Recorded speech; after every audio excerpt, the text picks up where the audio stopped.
the 122-metre Starship, is vital to Musk's ambition to send humans to Mars.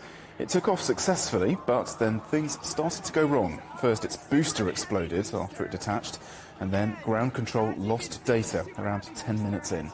SpaceX wasn't able to regain contact, and the rocket was eventually triggered a self-destruct feature to stop it travelling off course.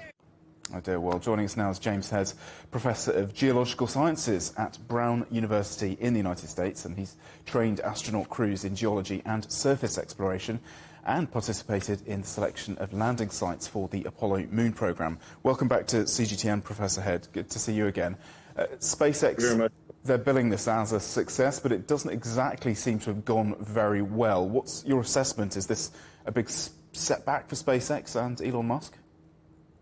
Actually, rather than a setback, it seems like a major step forward. The problem with space exploration is that people think it's like, oh, yeah, it's like turning a switch, and it's just not like that at all. You have to do simulations, and you have to do practice and practice. Remember that less than 7 months ago, about 7 months ago, the first one failed for 4 fundamental reasons. It blew up the launch pad, the Raptors wouldn't work together, the launch escape system, the launch termination system was delayed and didn't fire, etc. All of those have been fixed in less than 7 months. I mean, imagine trying to get a room in your house remodeled in 7 months. Not going to happen. But they did it, and they did it beautifully, and the launch was beautiful. So now we turn attention to the next problems, which is once the separation of the big rocket happened, indeed, there were some issues there with the way the rockets fired to try to bring it back down to the surface to land and use again, and the launch termination system initiated, which is the right thing to happen.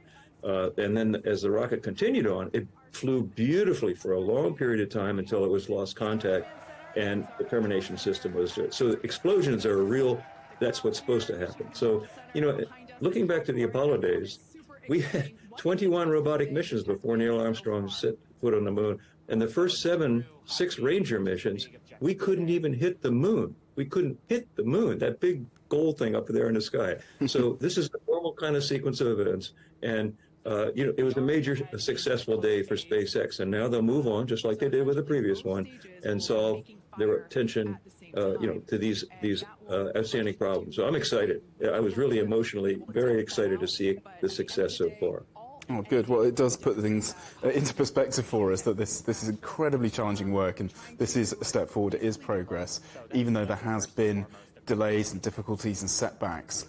Just how challenging is it in the field of private space exploration? And do you think it's right that it's these billionaires who have all this money, who can maybe afford to have some element of failure, who are leading on space innovation rather than national governments? Well, I think the private enterprise is playing a hugely important role. I think you have to step back and look at SpaceX as an entity. They are phenomenally successful. The CEO, Glenn Shotwell, is phenomenal. And, you know, they are doing, look at the Starlink communication systems, look at all the launches to the space station, look at all the resupply to the space station, sending astronauts, et cetera, et cetera. I mean, they have been phenomenally successful, not without failures at the beginning, just like we're seeing here with this big rocket, but nonetheless phenomenally successful. And I think that's really the way to go, because government tends to get a little, I would say, you know, ossified in a way, and they're set in their ways. And the innovation comes from private industry is fantastic. As for the money going to all the billionaires, that is a worrisome thing. And I think, you know, I don't tell people how to spend their money when they make it, but at the same time, I think, you know, they're also doing a lot of good. So I don't know where to come down on that one.